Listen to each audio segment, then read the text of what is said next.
Hello, everyone. My name is Rick Cornwall. It is December the 18th at 11:55 in the morning, December 2023. Now, um, uh, uh, this story is being told to you by the teller.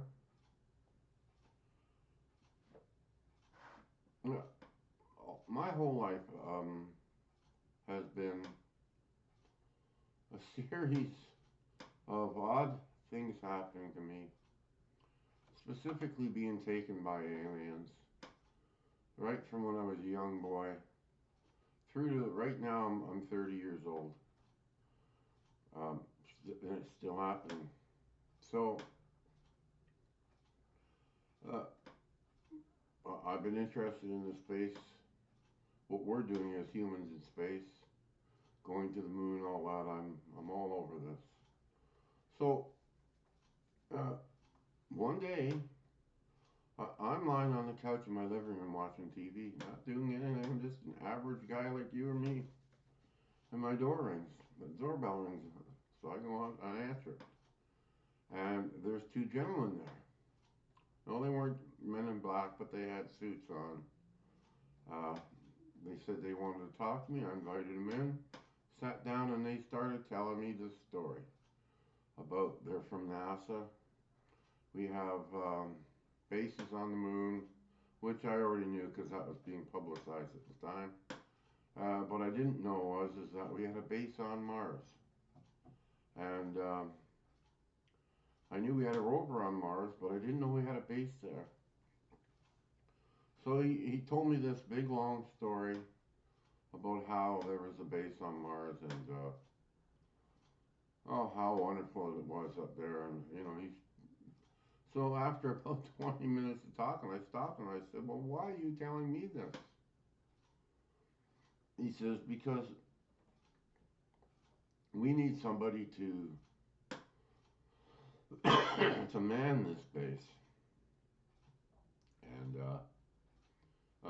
we've chosen you." I said, "Well, why have you chosen me?" He says, "Because you're a single man. You don't have any family. It's just you and your cat, Rusty." He said, "We think you'd be perfect for the job." So, and I asked him what the job was. He says, "Oh, well, we need somebody to monitor our space station." I said, "Look, I don't know equipment. I don't know procedures. I don't know anything about this. You're going to put me into a blind situation on Mars?" He says, "Don't worry about that." He says, "We have an artificial intelligence there that will talk with you and keep you out of trouble." So I said to him, I said, "That still doesn't tell me why me." These two guys, they sort of looked at each other. And the one fellow said to the other fellow, I'm not giving names here right now because I'm not supposed to. But the one fellow said to the other fellow, he said, "Should we tell him?" Now they really got my, both of them nodded, "Yes, we'll tell him." So apparently one of these times that I was taken when I was a young man, I had made a good impression on one of these aliens. Um, I have to say at this time I don't remember too much of any of my events that happened with these people. So I'm questioning what did I do? He says, "Well, we can't tell you that. All I can tell you is that they're aliens and they're very happy with you, and they live on Mars." I'm starting to get an idea here. I said, "Well, why don't you just put one of your own men up there?" He says, "Because they want only you there." I said, "They want only me." I says, "I don't remember these beings at all. And I'm supposed to trust what you say here right now?" So I said, "I'm not saying no to this, but I gotta know more," I said, "than this. So, okay, we'll be in touch with you in the next couple of days. We'll come back." Is that all right? Yeah. Knock on the door 2 days later, and one of the men is there. And there's this other person standing there. He's got a big fedora on, high collar, trench coat. Um, I didn't look down at his hands. If I had him, I would have seen that his hands weren't showing. I couldn't see his hands. So I invited him in again, and they both sat on the couch. And the one man says to me, he says, well, I want to introduce you to your friend from when you were taken as a child. So this being takes his hat off and pulls his collar down, and it was an alien. It was a bluish gray alien, about 5.5 feet tall, skinny, and motionless on his face. I could see no squinting or anything like. Well, a little bit of squinting, but no smiles, no frowns, no acts of hatred or anything like this. I'm freaked out. I'm freaked out right now. So the man, I stood up. The man stood up and he put his hand on my shoulder and he says, calm yourself. He says, you've met these people before. I said, well, I don't remember. I says, because they don't want you to remember what about them when they're younger. I said, well, uh, so I looked right at him. I said, oh, can he speak English? Him says, yeah. So I asked him, I said, well, how come you want me to do this with you guys? He says, because you showed such an act of kindness towards us that we couldn't forget you. I still don't know what happened. They're not telling me. But they don't want somebody on Mars who's angry or fearful of them. They want somebody who can understand their plight and not harm them. This is their rules. So I said, but I'm still freaked out. He's not from this planet, and he's sitting on my couch here. It's almost too much for me, right? I sat back down, but I didn't want to sit down. I wanted to stand. I was worried about this, right? So they went on, and he started to tell me some of the things about some of those events that I had, and the stuff that I did remember of those events. He was verifying. I didn't tell anybody about this, so he was verifying what I already knew happened to me when I was a child. So I said, I don't trust you. And why should I? I have no reason to. So they asked me for my email address. I gave it to them. And I said, the man stood up and said, that's enough for one visit. He says, well, we'll come back in exactly 1 week. That'll give you time to calm down. And we'll send you some stuff on the computer that we'll try to, bring you up to date slowly so it doesn't harm you too much. So they left. I watched them. They got into a black car and they left. The two of them. I noticed that the human opened the door for this being. He got in, closed the door, like a chauffeur would do, right? So he said just before he goes, don't tell anybody about this. Don't tell anybody. I said to him, I said, if I do this, I'm not leaving my cat behind. He says, you can bring your cat. So the next time I saw him, I started quizzing him about what would be in store for me up there. Food, and at the time I drank Coca-Cola, I wanted Coca-Cola, and I did other things too, like I was 30 years old, I smoked pot, I wanted some pot up there. Food that I liked, not synthesized, tasteless food, but proper food. They promised me all of this. I said, boy, you guys must want me up there pretty badly. And this is where the human came to me. He says, look, right. He put his hand on my shoulder. He says, this is our first contact with these beings. And we want it to go right. We want you to be happy so that you can be happy with them.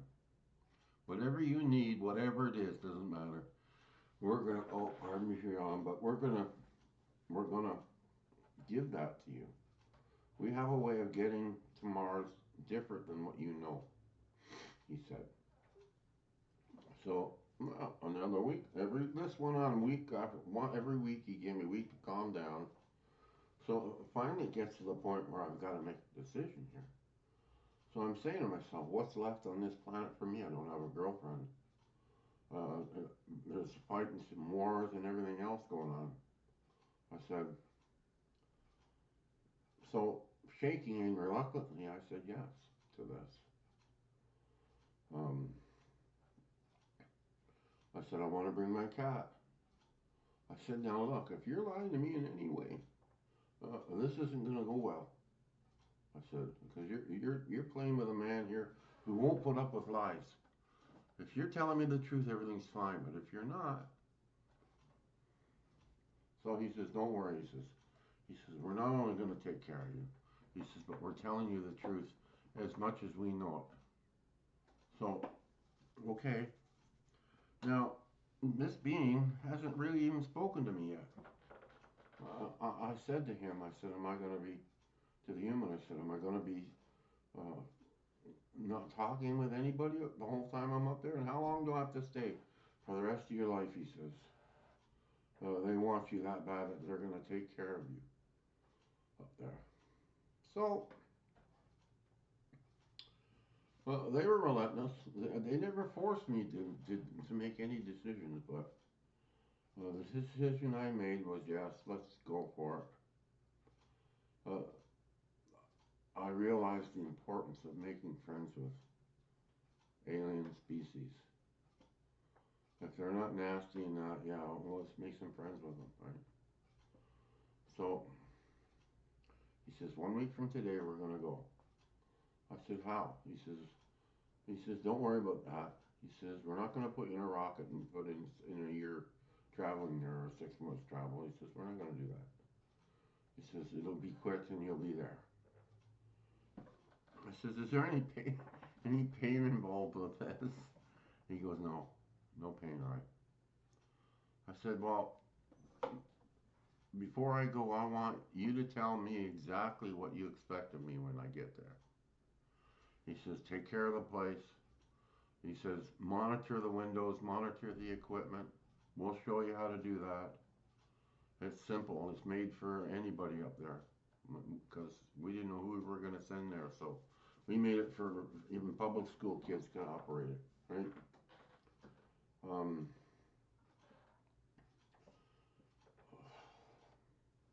so the other question is, oh no, I want to speak with him before I go. So the last week there was one more slot before we had to go, and he came to the house with the man, took his hat off and turned his collar down, and looked at me in the eyes, and I heard him speak. It wasn't in my ears; it was in my head. I heard him. He says, Roy.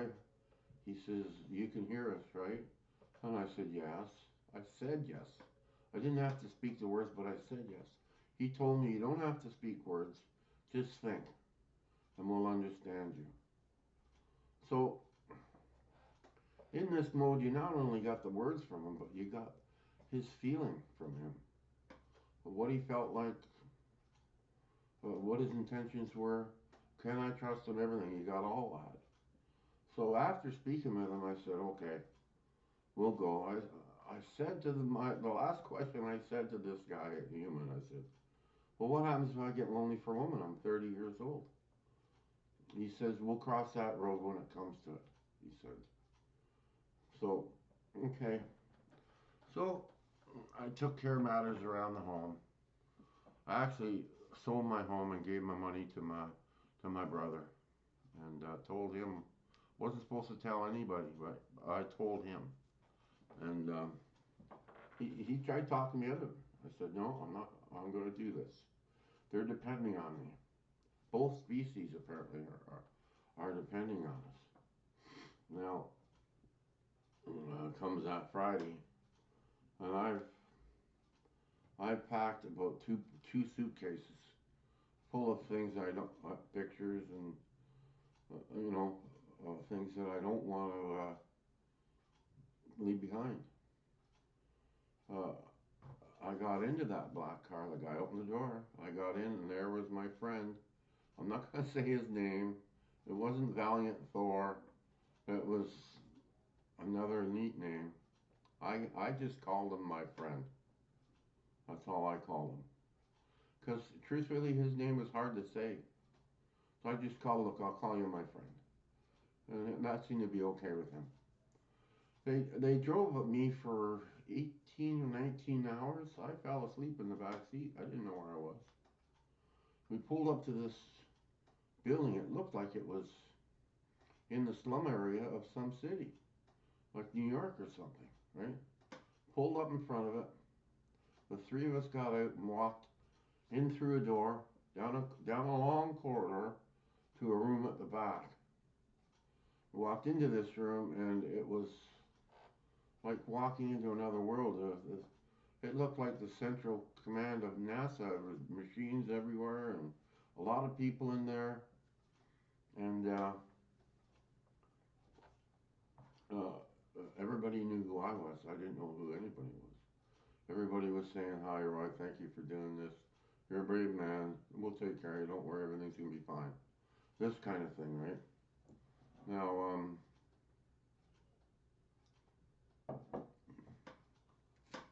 there was a glassed in little room, 8 by 8, glassed in, with one door on it.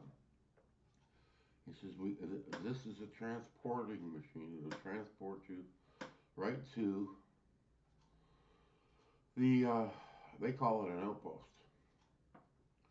I said, okay. I'm being really trusting here.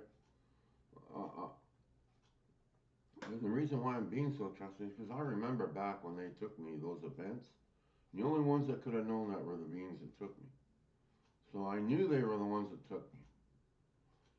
And I realized they were putting me back every time. They weren't hurting me and harming me. So okay, there's a layer of trust there. I don't trust anybody all the time through everything, but I trusted these beings enough to do this. The two of us, the being and I, went into that room. There was like a white glow, a really bright white, but it wasn't. There was a glow in the room, but you couldn't. When the glow happened, you couldn't see past the glow. Everything just sort of went white. And then the white went away, and I thought I was still in the room. I said, well, that didn't work to myself. I said, that doesn't work, and I forgot that. He's listening to my mind. He says, yes, it did work, right. So we go out the door, and I find myself on an outpost on Mars. I'm flabbergasted. It's going to take me a couple of days to calm down from this. My cat was in my case. I had the cat in one case and a briefcase full of stuff, and the two of us. I said, I had a million questions like, where's the litter box for my cat? Where's the food for my cat? Where's my food? They showed me all this. They said, okay, well, you're going to be quite comfortable here. And I said, I sure hope so, because I'm really feeling it now, because it's okay to say on Earth, okay, we're going to live on Mars, but once you cross that vast amount of space, and you're there all alone, you're a long way from Earth and hell. I said to them, well, if something happens, can you bring me back? Yes. If something happens and I need something, can you give it to me? Yes. How long will that take? He said, as fast as it took you to come here, it would seem almost instantly. So I started, calming down and relaxing a bit, because I knew I was going to be all right. And I said to them, they're not going to bring me out here to be eaten by an alien. I started remembering all the science fiction movies, how the aliens suck your brain, hey, I was freaked out. Okay, why wouldn't I be? I was freaked out. So they said to me, they said, look, take a week. I said, yeah, how do I know it's a daytime and nighttime here? How do I know a day's gone by? He says, watch the clock. So, and the lights in the hab, he said, we'll dim down a little bit at nighttime to simulate a nighttime event. So he says, you'll still keep your same hours of sleep and everything. You shouldn't feel any different. Oh, okay. So I put Rusty down, open the cage and let him out and put him down on the floor. And he's, you know what the cats are like. They went around, they checked every little corner, everything before he could calm down. I made a bed for him over in the corner. He liked that because there was a window there that he, in the corner, in a window there, and I put him his bed right there so he could look outside. I said, well, what am I looking for? He said, he said, uh, you'll know it if you see it. He says, there's no harm to you. Nothing can harm you as long as you're in this space station, in this outpost. Nothing can harm you. He says, but we want you to report on what you see. Okay? So, the guy, the alien, he just walked out of the hab. I was told never leave the hab until I get more training. Okay, I can eventually, but I got to be told about how to work everything and what I'm expecting to see when I go out there. So, you know, it took a week went by. This hab is big. It's not anything small. It's a pretty big hab. It's like bigger than a house. Different levels. And I'm afraid to touch any of the machinery because I haven't been taught much lately. You know? So I'm walking around. So a week later, my friend comes back and I say to him, I said, what's this machine do? And he told me everything. And I said, well, what's this one do? And we went through every machine there. And it was like he was training my brain to understand this. Because I understood what he was saying about all of this. Within 2 or 3 days, I could run that whole space station myself. So we got to the part where what happens if I want to go for a walk? And he just looked at me. I said, well, is there danger out there? He goes, yes, there's danger out there. I said, well, what kind of danger? And he said, well, there's my species that live here, and there's this other species. And right now, we don't like each other very much. We're not at war, but we don't like each other. So I said to him, will they attack this space station? No. It says because you're a neutral party. You're neutral to them and to me. He says, you're not on my side and you're not on their side. You're neutral.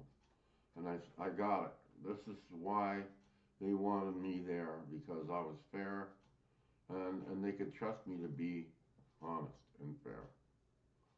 So, okay, now the next thing I'm wondering is what is it I'm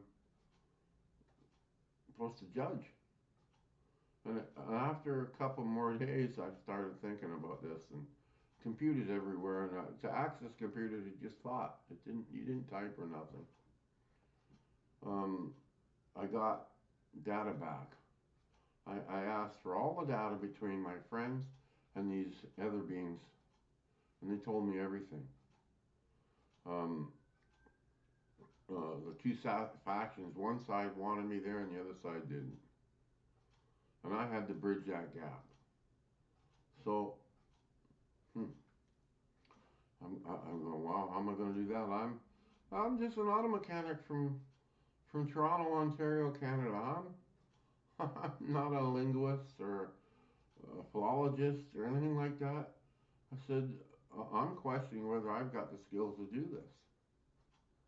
But I believed in God, and I brought God with me. And I found out later that they were very interested in God. Very interested in how he works and all that. Both sides were. So I said to myself, that's the common denominator. And I said, um, if I could tell both sides about Jesus Christ, there just might be a chance for these two to get along. Um, they didn't want a third party there from humans when they already don't get along with 50% of the people on Mars.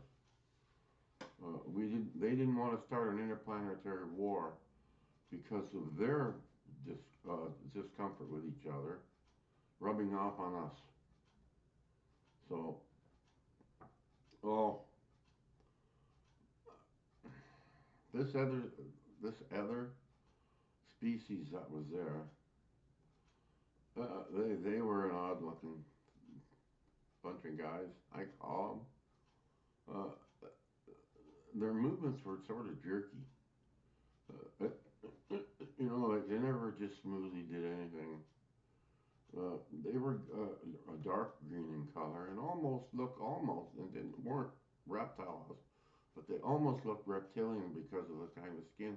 They still had arms and legs and heads and stuff, but instead of having smooth skin like us, they had like a little reptilian skin type thing. So uh, I would invite. First of all, I invited my friends over. They came, two or three of them came, and we had a long talk about the planet and the situation there and everything. And I said, fine, now you've got to leave because I'm going to invite my friends over. And you don't do that. Why? I said. Well, because we've had such a problem with them, they may harm you. Okay, I've been trained how to go outside now. So I get in the suit and everything. I go outside. And I could see one of these beings off in the distance. He's walking towards me. I didn't go in or nothing. He walked right up to me. And I have another crucifix on a bigger rope that I wear around my neck. The spacesuit that you use on Mars is not like the ones you use in outer space.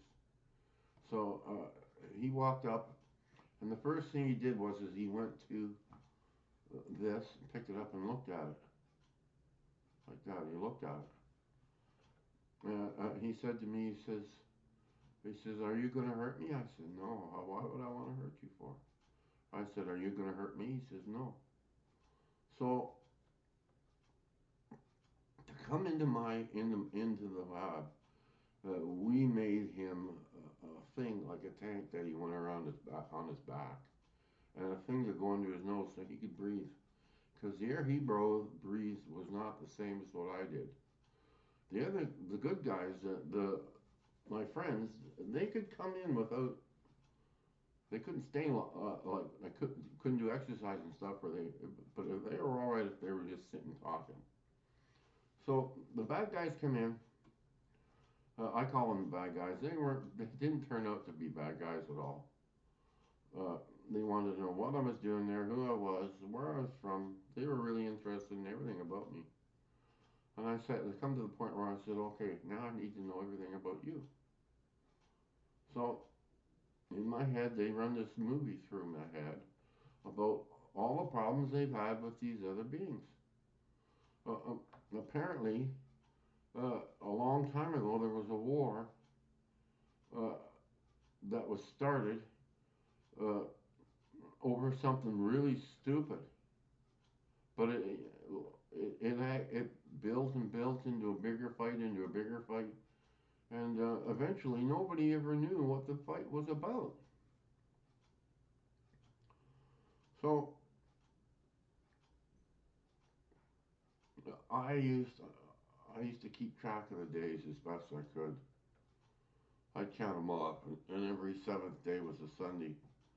So there was this one window that I used to like sitting in because there was mountains and I could see everything. I would sit there and I would pray to the Lord. I prayed to Him. And one day, the reptilian race, two or three of them came and stood on the outside of the window looking in at me. They could hear my thoughts and everything. They just weren't inside. And I was praying to the Lord. And when I was finished, they left. But the next day they came, they had little ones with them. That crowd kept getting bigger every time I prayed. Every time I prayed. Now,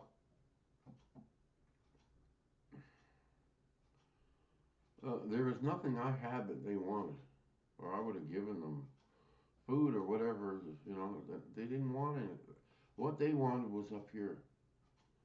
So I quickly realized that for both species. I took my friend and I took the reptilian friend that I made, and we came into the hab, and we had regular meetings on the Lord and how to act and how to forgive, because they didn't know how to forgive at all. What happened 1,000 years ago still was relevant today for these beings, and that's why this war was going on up there. They showed me their wars. It was absolutely Stone Age and barbaric. It was. He says. He says. The reptilian guy says too many of us are dying because of this. I said, yeah, none of you need to die. I said you should be turning your thoughts to space exploration or how to colonize this planet better for yourselves. So after about, I think, I don't know how long it was, a year of this, them coming and me praying and them understanding the Lord. Now they're understanding the Lord pretty good right now, right? So, uh, they're over almost every day, both of these two. Almost. I used to leave the lock undone. They would just walk in when they wanted. This is the way I had it. And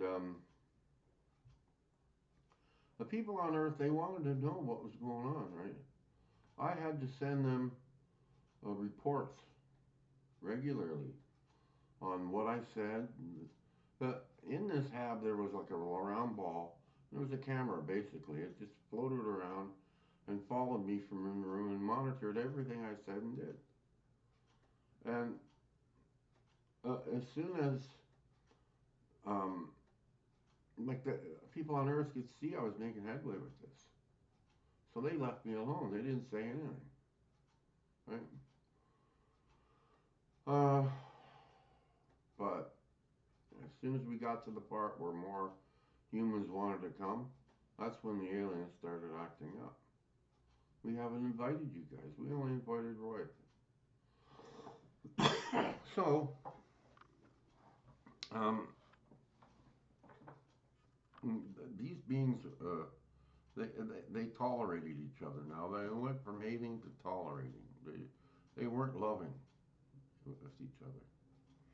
So I said to them, I says, is there any of your species fall in love with these people? Because they know what love is now. I've been training them.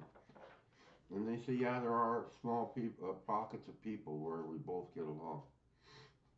I said, take me to them. So mm, I found out that these people were acting like me.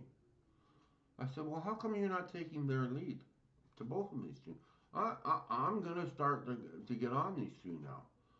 They're showing you the way, and you're not doing what your own kind is telling you. Why? He says, hate.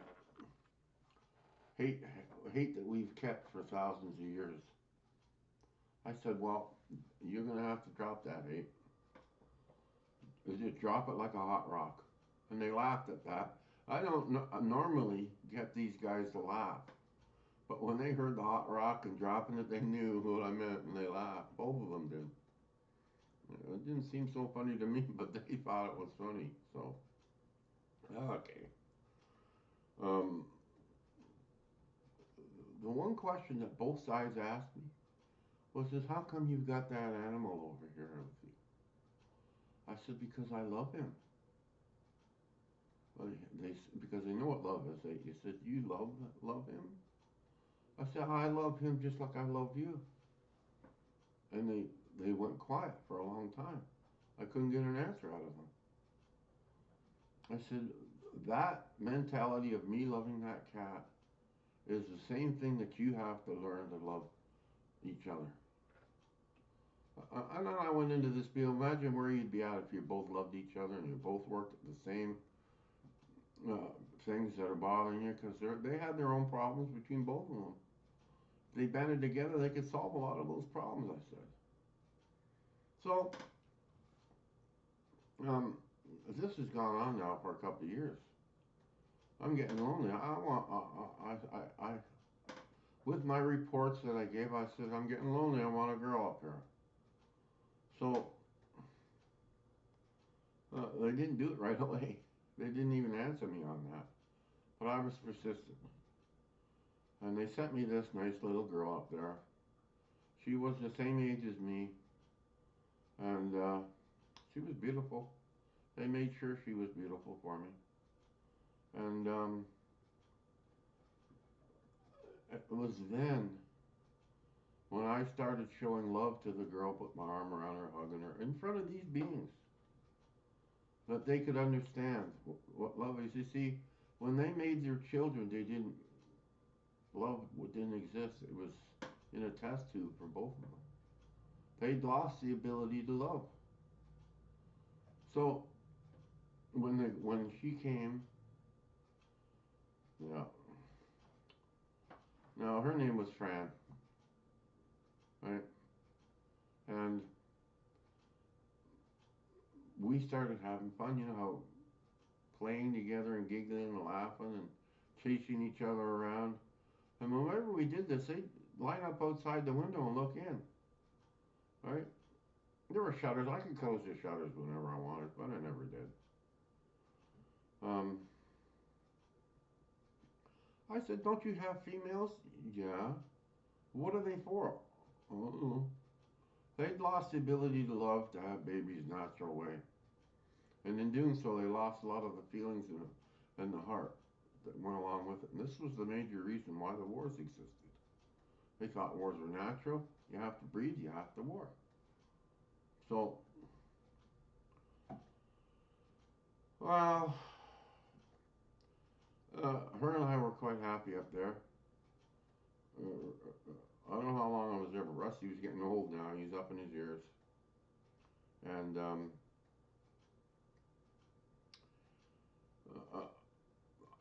I wanted to go back. I'm starting to miss home now. It's been almost 20 years I've been up there. I'm like 50 years old now, right? And they didn't want me to leave. They said, "Well, what are we going to do if you don't have you to tell us all this?" I said, "Well, you already know. I've told you. You know, like, listen to yourself. Listen to the Holy Ghost within you." And when I said the Holy Ghost within you, boy, did that light them up. They didn't realize that they had a Holy Ghost within them. Uh, I said, "Look," I said, "if I go back, you see that monitor right there? You can get me through that monitor. I'll have one in my apartment and I'll speak with you every day through that monitor." That made them a lot better. And I can come back whenever you need me. If you really need me, I'll come back and solve the problems that you're having. I won't abandon you. So they really like that. No major wars were happening. I didn't see anybody getting killed or murdered. But you could, animosity between these two was great, and you could see it. Well, there was going to be a war if I hadn't stepped in. So I realized I was being put there to stop a war from these two beings. And I don't know if I did that or not, but I came back. Uh, she came back because we're hooked now. We're hooked together. There's nothing going to separate us. And every day at around 4:30 in the afternoon, uh, the monitors will come on and they'd be there. Now, what caught me off guard was is they both learned how to smile. Neither one of these beings knew how to, not my friend, not the reptilian, none of them knew how to smile, but now they're smiling. And I said, "Is that a female beside you?" To the, and my friend, he goes, "Yeah." I said, "Put your arm around her." And he didn't want to do it right away. I said, "Put your arm around her." And I showed him with my girl. I said, with Fran, I put my arm around her. "Do that with yours." And when he did that, she smiled. I said, look at the reaction that your girl is giving you. She thinks more of you now than she did before. I said, love is the key to this, to getting along. And, well, uh, 50 years old, this is going on. I'm up in my years now. I can't continue to do this, and I tell them that because I'm getting old. And they wanted me to come back. They said, we got something here for you. They wouldn't tell me what. So I said, okay, I got one trip left in me because I'm getting pretty old.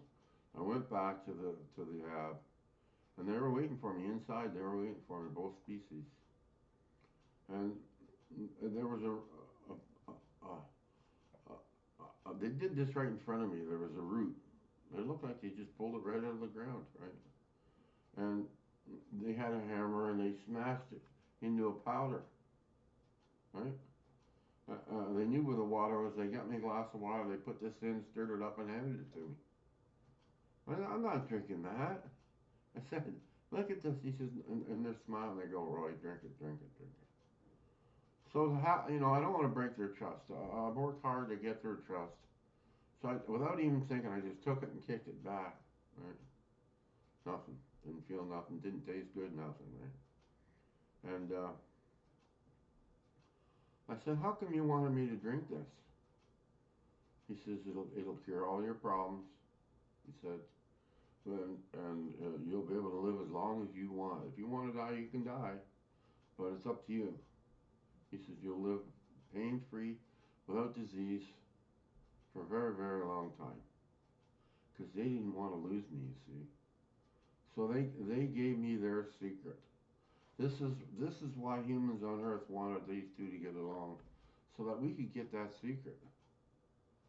So, yeah, I could feel some of the things in my body getting better because I'm up in my 60s, but I'm getting younger. I went down to about 25 years old and stayed there.